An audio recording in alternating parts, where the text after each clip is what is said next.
আগামী মাসে মানে জুন মাসের শেষ সপ্তাহে বাংলাদেশের প্রধানমন্ত্রী তারেক রহমানের চীন সফর মোটামুটি নিশ্চিত, যদি বড় কোনো অঘটন না ঘটে বৈষয়িক পরিস্থিতিতে অথবা দেশের অভ্যন্তরীণ কোনো বিষয়ে, তবে মোটামুটি নিশ্চিত যে তারেক রহমান চীন সফরে যাচ্ছেন।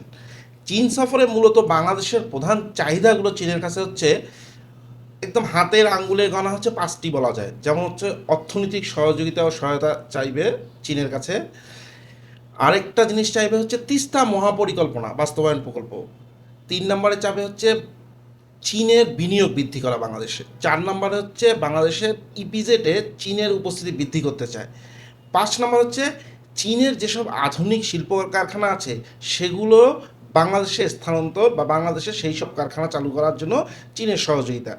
মূলত এই 5টা উদ্দেশ্য ছাড়াও আরও কিছু কিছু ছোটোখাটো বিষয় আছে বাংলাদেশের পক্ষ থেকে, যেমন সাংহাই থেকে সরাসরি বাংলাদেশ হচ্ছে বিমান চলাচল এবং আরও কয়েকটা চীনের প্রদেশ থেকে সরাসরি বাংলাদেশের মাধ্যমে ফ্লাইট চালু করা। এটার কারণ কেন? যাতে মূলত চীন যে বাংলাদেশে বিনিয়োগ করার আগ্রহ বাংলাদেশের, সেখানে যদি যোগাযোগ ব্যবস্থাটা স্বাভাবিক হয় এবং স্মুথ হয় এবং সরাসরি হয়, সেই ক্ষেত্রে কিন্তু চীনের যেসব শিল্প প্রতিষ্ঠান আছে বা ব্যবসায়ীরা আছে বড় বড়, তারা কিন্তু আগ্রহ প্রকাশ করবে বাংলাদেশে বিনিয়োগের ক্ষেত্রে। এছাড়াও বাংলাদেশও তো অনেক কিছু পণ্য সরাসরি চীন থেকে আমদানি করে, বাংলাদেশের ব্যবসায়ীদের জন্য কিন্তু এই জিনিসটা খুবই প্রয়োজনীয়। এছাড়া না হলে দেখা যায় যে বিভিন্ন রুট ঘুরে যেতে হয় ব্যবসায়ীদেরকে, এটা একটা বড় সমস্যা। আর তিস্তা মহাপরিকল্পনা বিষয় হচ্ছে বাংলাদেশে তো আসলে একটা ড্রিম প্রজেক্ট। এই প্রজেক্টটা আসলে ম্যান্ডেটরি বাংলাদেশের অন্তপক্ষে 2 কোটি মানুষ সরাসরি স্বার্থ সংশ্লিষ্ট এই বিষয়ে, এবং বাংলাদেশের একটা কৃষি নির্ভর দেশ। বাংলাদেশ একটা ভাটি অঞ্চলের বদ্বীপ অঞ্চল দেশ। এখানে বন্যা সমস্যা যেমন প্রকট, এখানে কিন্তু কৃষি পণ্য উৎপাদনের ক্ষেত্রে সেচের বা পানির ন্যায্যতা বা পানির প্রাপ্তি একটা বড় বিষয়, মিঠা পানির।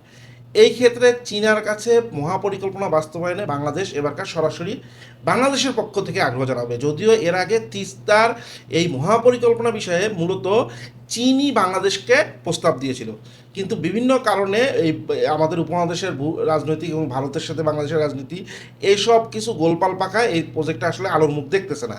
এবার আসলে বাংলাদেশ, বিশেষ করে বর্তমান বিএনপি সরকার, এই তিস্তা মহাপরিকল্পনা তাদের নির্বাচনী ইস্তাহারেও একদম প্রথম সারিতে রাখছিল যে বিএনপি যদি সরকার গঠন করে তাহলে ওদের অগ্রাধিকার ভিত্তিতে তিস্তা মহাপরিকল্পনা বাস্তবায়ন করবে। সেই ক্ষেত্রে এবারকার তারেক রহমানের প্রথম ভিজিট চায়নাতে বাংলাদেশের প্রধান টার্গেট থাকবে হচ্ছে তিস্তা মহাপরিকল্পনা বাস্তবায়নে চীনের সরাসরি বিনিয়োগ এবং চীনের মাধ্যমেই এই মহাপরিকল্পনা বাস্তবায়ন। কারণ চীন হচ্ছে ওয়ার্ল্ডের সবচেয়ে এক্সপিরিয়েন্স ওয়াটার ম্যানেজমেন্ট বা রিভার ম্যানেজমেন্টের ক্ষেত্রে। এই চীনের এই বাংলাদেশের তিস্তা মহাপরিকল্পনায় চীনের যেমন আগ্রহ আছে, এখন বর্তমানে বিএনপি সরকারের সমান আগ্রহ আছে। এই জন্য এটা এবারকে আলোর মুখ দেখার ব্যাপক সম্ভাবনা আছে। তবে এখানে একটা বিষয় আছে, চীনও কিন্তু কিছু কিছু বিষয়ে নতুন করে বাংলাদেশের কাছে দাবি করেছে। বিশেষ করে গত 2025 সালে ইন্টারিম সরকার বা তার আগে আওয়ামী লীগ সরকারের কাছ থেকেও এই দাবিগুলো জানা আসতেছে। চীনের আপাতত মোট 4টা প্রস্তাবনা আছে বাংলাদেশের ক্ষেত্রে। শুধু বাংলাদেশ না, এগুলো হচ্ছে একদম গ্লোবালি ওদের চাওয়া পাওয়া 4টা উদ্যোগের কথা। এই 4টা উদ্যোগে আসি। সেটা হচ্ছে প্রথম হচ্ছে জিডিআই। চীনের 2021 সালের সেপ্টেম্বরে জাতিসংঘের সাধারণ পরিষদে 76তম অধিবেশনে শি জিনপিং এই উদ্যোগটার প্রথম প্রস্তাব তুলেন। জিডিআই হচ্ছে গ্লোবাল ডেভেলপমেন্ট ইনিশিয়েটিভ। এখানে মূল ফোকাসটা থাকবে হচ্ছে দরিদ্র বিমোচন, খাদ্য নিরাপত্তা, মহামারী মোকাবেলা ও জনস্বাস্থ্য, জলবায়ু পরিবর্তন ও সবুজ উন্নয়ন, শিল্পায়ন এবং ডিজিটাল অর্থনীতি এবং কানেক্টিভিটি। এগুলো গ্লোবালি একটা জোট গঠন করার প্রস্তাব শি জিনপিং জাতিসংঘের 76তম অধিবেশনে পেশ করেন। এর প্রেক্ষাপটটা কি জানেন? সেটা হচ্ছে করোনা মহামারী পরবর্তীতে সময় জাতিসংঘের যে টেকসই উন্নয়ন প্রকল্প এসডিজি 2030, এটাকে বাস্তবায়নের ক্ষেত্রে চীন ব্যাপকভাবে আগ্রহী। কারণ চীন তো আসলে কলকারখানা বা প্রোডাকশন রিলেটেড অর্থনীতি ওদের। পুরো বিশ্বের অর্থনীতি উন্নয়ন মানে হচ্ছে তাদের পণ্যর বিক্রয় বাড়া। তারা পুরো ওয়ার্ল্ডটাকে একটা মার্কেট হিসেবে দেখে। আর যদি টেকসই উন্নয়ন নিশ্চিত করতে পারে, যেটা হচ্ছে 2030 সালের এসডিজি প্রোগ্রাম আছে জাতিসংঘের, সেটা বাস্তবায়নে চীন ব্যাপক আগ্রহী। এই জন্য চীন একটা জোট গঠন করতে চায়। এরপরে আসি জিএসআই, গ্লোবাল সিকিউরিটি ইনিশিয়েটিভ। এই জিনিসটা একটু সেন্সিটিভ। এই সেন্সিটিভটা কেন? 2022 সালের এপ্রিলে বোয়াও ফোরামে শি জিনপিং নিরাপত্তা কাঠামোর উপর এই সর্বপ্রথম এই প্রস্তাবটা পেশ করেন।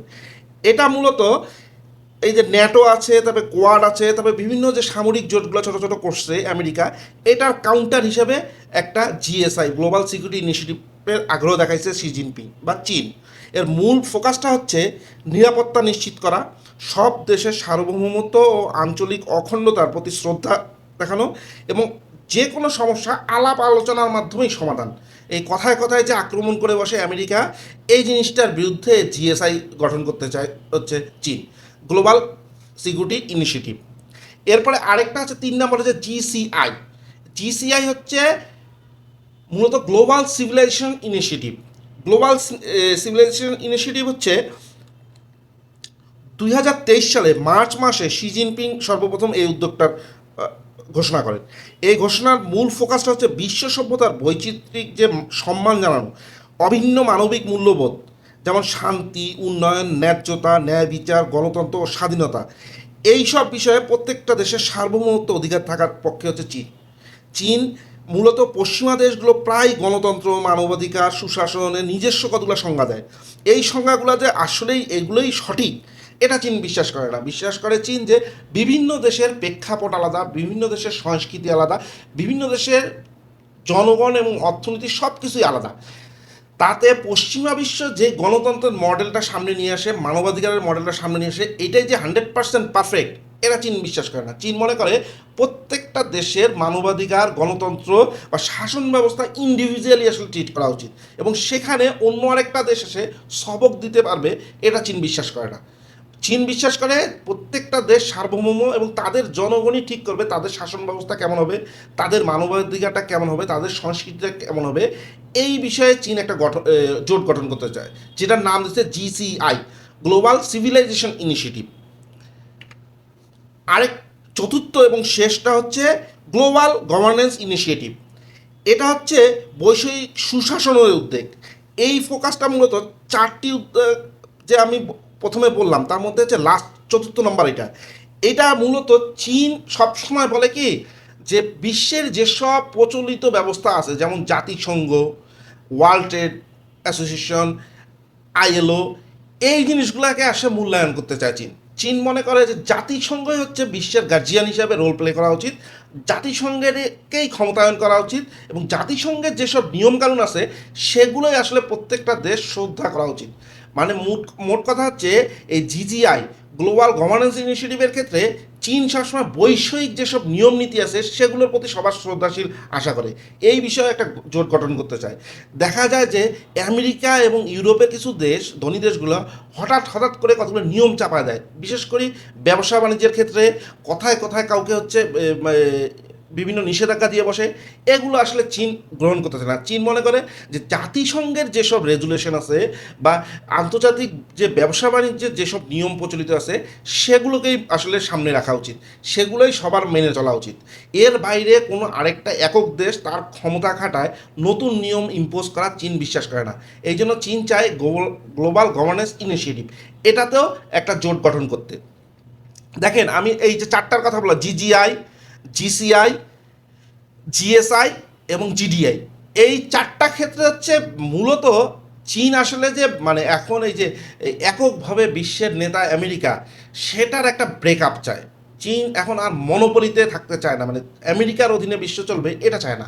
সেই জন্য সে মূলত জাতিসংঘকে সামনে আনতেছে, সে মূলত প্রত্যেকটা দেশের সার্বভৌমত্বকে সামনে আনতেছে, এবং প্রত্যেকটা দেশের নিরাপত্তার বিষয়ে বা সার্বভৌমত্ব বিষয়ে শ্রদ্ধা জানাইতে আমেরিকাকে বাধ্য করার জন্যই মূলত এই 4টা programme: global development initiative, global security initiative, global civilisation initiative এবং গ্লোবাল গভর্নেন্স ইনিশিয়েটিভ। এই 4টা আলাদা আলাদা উদ্যোগ যে চীন নিচ্ছে, এখানে আসলে চীন চায় যে বাংলাদেশও এই 4টা উদ্যোগের সাথে জড়িত হোক, এবং বাংলাদেশ চীনের সাথে এই সব বিষয়ে তাদের যে একটা ফোরাম তৈরি করার চেষ্টা করতেছে, সেখানে বাংলাদেশও স্বাক্ষর করুক।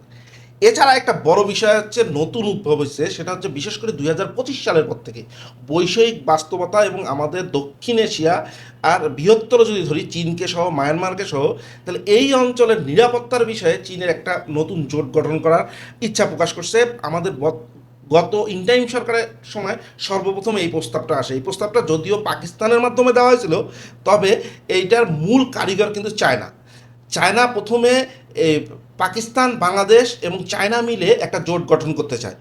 পরবর্তীতে মায়ানমারকেও এখানে নেয়। এর মূল উদ্দেশ্য বলতে চায় যে রোহিঙ্গাদের যে সমস্যা, এই সমস্যার সমাধান বিআরআই বিআরআই যে ওদের belt and road initiative programme আছে সেখানে সংযুক্ত, এবং বঙ্গোপসাগর সহ এই অঞ্চলে এই চারটা দেশের সার্বভৌমত্ব রক্ষার ক্ষেত্রে কাজ করতে চায় চীন একসাথে। এটাও কিন্তু একটা সেন্সিটিভ ইস্যু, কারণ এখানে কিন্তু চীনের এই উদ্যোগটা মূলত কাউন্টার করা হচ্ছে আমেরিকাকে, যে আমাদের এই পুরো ভারত মহাসাগর সহ বঙ্গোপসাগর এই অঞ্চলে যে সাগরের যে দখলদারিত্ব আছে, এইখানে চীন আসলে তার অবস্থান নিশ্চিত করতে চায়, এবং সেখানে সে বাংলাদেশকেও পাশে রাখতে চায়, সেখানে পাকিস্তানকেও রাখতে চায়, এবং সেখানে মায়ানমারকেও রাখতে চায়। কারণ এই চারটা দেশের ভৌগোলিকভাবে চারটা কিন্তু মানে খুবই ইম্পর্টেন্ট সমুদ্র অঞ্চল আছে। পাকিস্তানের গোয়াদার সহ এই অঞ্চলটা, তারপরে হচ্ছে আপনার বাংলাদেশের বঙ্গোপসাগরের এদিকে চিটাং পোর্ট, তাছাড়া হচ্ছে মায়ানমারের এই পোর্টগুলো, এগুলো সহ একটা, যেহেতু বিআরআই যদি কমপ্লিট হয়, চায়না থেকে যদি মায়ানমার হয়ে সোজা রোডটা এক্সিকিউট করতে পারে China, belt and road initiative, পাশাপাশি সিপ্যাক যেটা আছে, চায়না পাকিস্তান যে রোড একটা ইনিশিয়েটিভ আছে, এই দুইটা যদি কানেক্টিভিটি তৈরি করতে পারে চীন, তাহলে কিন্তু বঙ্গোপসাগর দিয়ে এবং পাকিস্তানের দিক দিয়ে দুইটা সরাসরি সাগরের সাথে যাতায়াত হয়। তাতে কিন্তু মালাক্কাতে যে সমস্যাটা আছে চীনের, সেটা কিন্তু অনেকটাই কম্প্রোমাইজ হয়ে যায়। এইটা হচ্ছে চীনের উদ্দেশ্য। তবে এই ক্ষেত্রে কিছু কথা আছে। কিছু কথাগুলো কি, চীন আসলে পুরো বিশ্বটাকে অন্যভাবে চিন্তা করে। চীন 60-এর দশকে তাদের বিশাল একটা হচ্ছে দুর্ভিক্ষ দেখছে, যেই দুর্ভিক্ষটাকে বলা হয় বিশ্বের সবচেয়ে ভয়ঙ্কর দুর্ভিক্ষ, যেখানে চীনে মানুষকে হত্যা করে খেতে হয়েছে বাঁচার জন্য। এছাড়াও চীন একটা দীর্ঘকালীন গৃহযুদ্ধ দেখছে। চীন আসলে চায় কি, পুরো বিশ্বে ব্যবসার মাধ্যমে দখল করা। ওই সামরিক ক্ষমতা দিয়ে বা গায়ের জোর খাটায় তারা আসলে থাকতে চায় না, তারা ব্যবসা করতে চায়। তারা মনে করে যে অর্থনৈতিকভাবে গ্রাস করাটাই হচ্ছে আসল। চীনের কখনো দেখবেন না অন্য একটা দেশের পক্ষ নিয়ে আরেক দেশে হামলা চালানো, বা চীন হয়তো 60-এর দশকে হামলা করছিল হচ্ছে ভারতে, আকসাই চীন যেটা দখল করছে, কিন্তু এরপরে কিন্তু চীন আর ওইভাবে যুদ্ধ করেনি। চীনের বর্তমানে যে সামরিক সক্ষমতা এবং অর্থনৈতিক শক্তি, তাতে কিন্তু ওরা চাইলে ওই দিন 48 ঘন্টার মধ্যে তছনছ করে দিতে পারে তাইওয়ানকে, সেটা কিন্তু করে না। কারণ তারা মনে করে কি, তাইওয়ানে যদি এইভাবে বোম্বিং করি, এইভাবে দখল করতে যায়, তাহলে তাইওয়ানের যে অর্থনীতি সেটা তো ধসে যাবে, তাহলে কী লাভ হবে। সেভাবে না, তারা আসলে অর্থনৈতিকভাবে দখল করতে চায়। সেই জন্য কিন্তু কিছুদিন আগে তাইওয়ানের প্রধান বিরোধী দলকেও চীন আমন্ত্রণ জানায়, একটা বৈঠক করছে, এবং সেদিকেই যাইতে চায়। সেই জন্য যদি সময় লাগে, সেই সময়টাও তারা দিতে রাজি আছে। অসম্ভব ধৈর্য নিয়ে চলা হচ্ছে একটা দেশ। কিন্তু আমরা হচ্ছে বাংলাদেশ, বিশেষ করে আমাদের যে প্রতিবেশী, বৃহৎ প্রতিবেশী, সেও আঞ্চলিক একটা পরাশক্তি ভারত। ভারত আসলে এভাবে চিন্তা করে না। ভারত চায় হচ্ছে যেভাবে হোক দখল করি, এবং তার প্রতিবেশী দেশগুলোর উপর সে চায় যে তার কথা মেনে চলতে হবে। কিন্তু সেই প্রতিবেশী দেশগুলোর চাওয়া পাওয়ার প্রতি তাদের কোনো আগ্রহ নেই। আপনি নেপাল বলেন, মালদ্বীপ বলেন, শ্রীলঙ্কা বলেন, বাংলাদেশ বলেন, এই দেশগুলোকে একটা মুরব্বী দেশ হিসেবে যেভাবে সহযোগিতা করার কথা ভারত, সেটা করে না। বরঞ্চ ভারত তার ক্ষমতা দিয়ে দখল করতে চায়। এই যে চীন চারটা তাদের আগ্রহের কথা বললাম গ্লোবালি, যে তারা চায় হচ্ছে জাতিসংঘকে শক্তিশালী করতে, তারা চায় হচ্ছে কানেক্টিভিটি তৈরি করতে, তারা চায় হচ্ছে প্রত্যেকটা দেশ তাদের ইন্ডিভিজুয়াল জনগণের দ্বারা পরিচালিত হোক। সেই জনগণ যদি চায় স্বৈরশাসক, তাহলে স্বৈরশাসক, সেই যদি একনায়কতন্ত্র চায় একনায়কতন্ত্র, যদি গণতন্ত্র চায় গণতন্ত্র। এই যে ইন্টারনাল পলিটিক্সে চীন কখনো আগ্রহ প্রকাশ করে না, এবং চীন বিশ্বাস করে প্রত্যেকটা দেশের ইন্টারনাল পলিটিক্সটা তাদের জনগণ নির্ধারণ করবে। এই জন্য দেখবেন চীন কখনো কোনো দেশে কী শাসন চলতেছে এটা নিয়ে কোনো আগ্রহ প্রকাশ করে না। চীন দেখে তার ব্যবসায়িক স্বার্থ, এবং চীন চায় হচ্ছে সে যেই দেশে বিনিয়োগ করবে সেখান থেকে বিনিয়োগটা উঠে আসুক, সেটা চায়। এটা আবার চায় না হচ্ছে আমেরিকা। আমেরিকা চায় শুধু দখল করা। অনেকটাই আমেরিকার মতনই কিন্তু কপি পেস্ট করে বর্তমান ভারত চলতেছে। সেই কারণে বাংলাদেশ চীনের এই চারটা যে চাহিদা, সেই চাহিদা পূরণে চীনের সঙ্গে যুক্ত হবে কিনা, এটা কিন্তু ভারত একটা বিশাল বাধা তৈরি করবে বাংলাদেশে। এবং দেখা যাবে যে ভারত তার বিভিন্ন যে তার যে বাংলাদেশে তার যে বিভিন্ন শক্তিগুলো আছে, তার যে এজেন্সিগুলো আছে, তার যে বাংলাদেশের কিছু নাগরিক তার পক্ষে বলার আছে, সুশীল সমাজ আছে, বাংলাদেশের যে সংস্কৃতিতে তাদের একটা প্রভাব আছে, মানে মোট কথা যে হেজিমনিটা আছে সেটাকে ব্যবহার করে বাংলাদেশে একটা বিশৃঙ্খলা তৈরি করার চেষ্টা করবে। কিন্তু চীনের এই 4টা প্রকল্প যদি আপনি ব্যাপকভাবে পড়েন, তাতে আমার মনে হয় কি ভারতও এতে যুক্ত হওয়া উচিত। ভারতেরও কিন্তু 80 কোটির উপরে মানুষ দরিদ্র সীমার চরম নিচে অবস্থান করে, যাদের রেশন ছাড়া চলে না। বাংলাদেশে কিন্তু রেশন ছাড়াই জনগণ চলতে পারে, এমনকি নেপালও চলতে পারে, মালদ্বীপও চলতে পারে, শ্রীলঙ্কা চলতে পারে। ভারতে বরঞ্চ কিন্তু দরিদ্রের সংখ্যা সবচেয়ে বেশি এই অঞ্চলে। 80 কোটি মানুষ চরম দরিদ্র সীমার নিচে অবস্থান করে। কিন্তু ভারত এই যে ইসরায়েল এবং আমেরিকার পাল্লায় পড়ে খালি পেশি শক্তি দিয়ে সব কিছু করতে চাওয়ার যে আগ্রহ, সেটা আসলে বাস্তবে সম্মত না। কিন্তু তারা যদি চীন এবং পাকিস্তানের সাথে এবং বাংলাদেশের সাথে এই অঞ্চলে যদি একটা কানেক্টিভিটি তৈরি করে এবং এই অঞ্চলে যদি একটা ব্যবসায়িক সমৃদ্ধি অর্জনের জন্য সবাইকে নিয়ে কাজ করে, তাহলে কিন্তু আমাদের এই অঞ্চলটা বিশ্ব শাসন করবে অর্থনীতিতে। চীন, ভারত, এরা এই দুইটা বিশাল দেশ, পাশাপাশি বাংলাদেশ, পাকিস্তান, মালদ্বীপ, নেপাল, এরা মিলায় একটা বিজনেস জায়েন্ট হবে এই দক্ষিণ এশিয়াটা। এটা সম্ভব। এখানে জনসংখ্যা আছে, এখানে যুবশক্তি আছে, এবং এখানে অনেক অনেক জায়গা আছে, এবং আমাদের সবচেয়ে বড় সুবিধা হচ্ছে আমাদের বিশাল সাগর আছে এই দেশগুলোর। এগুলোকে ব্যবহার করে কিন্তু বিশ্ব অর্থনীতি শাসন করা সম্ভব, যদি ভারত আগ্রহ দেখায়। আর না হলে হবে কি, ভারত শুধুমাত্র ওই তার একার স্বার্থ দেখতে গেলে এই দেশগুলোরও তো কোনো উন্নতি হবে না, প্লাস ভারতেরও কোনো উন্নতি হবে না। তা আমার মনে হয় কি, ভারতের আসলে নতুন করে চিন্তা করা উচিত। এই যে পাকিস্তান দখল করে নেবে, পাকিস্তানকে একদম ম্যাপ থেকে সরাই দিবে, বাংলাদেশ দখল করে নেবে, তারপর হচ্ছে চীনের সাথে এইটা করে, চীনের সাথে কিছু করতে পারে না, চীন ওদেরকে থাপড় দুই বেলা মারলেও কিছু করতে পারে না। তবু এই ধরনের শক্তি প্রয়োগ করে দখলদারির চিন্তাভাবনা, এবং আমরাই সবচেয়ে বড়, এই চিন্তাভাবনা থেকে ভারত বের না আসলে এই অঞ্চলে আসলে শান্তি প্রতিষ্ঠা হবে না। এই অঞ্চলে আসলে একটা ভালো মতন একটা আলোচনা হওয়া উচিত, অন্তপক্ষে বছরব্যাপী আলোচনা হওয়া উচিত, এ সবগুলো দেশ মিলায় একসাথে হয়ে যে আমাদের ভবিষ্যৎটা কোন দিকে যাবে। তাহলেই কিন্তু এই অঞ্চলের সকল অস্থিরতা চলে যাবে। আপনি বিশ্বাস করেন, আজকে যদি ভারত পাকিস্তান, ভারত চীন, ভারত বাংলাদেশ, এই দেশগুলোর মধ্যে নিজেদের মধ্যে কানেক্টিভিটি ক্রিয়েট হয় এবং পরস্পর স্বার্থ সংশ্লিষ্ট এবং পরস্পরকে সম্মান দিয়ে আলোচনা শুরু হয়, তাহলে এই অঞ্চলে জঙ্গি সমস্যা থাকবে না, এই অঞ্চলে সংখ্যালঘু নির্যাতন থাকবে না, এই অঞ্চলের মানুষের দরিদ্রতা থাকবে না, সবারই একটা মুক্তি ঘটবে। এটা কিন্তু নতুনভাবে চিন্তা করা উচিত ভারতের।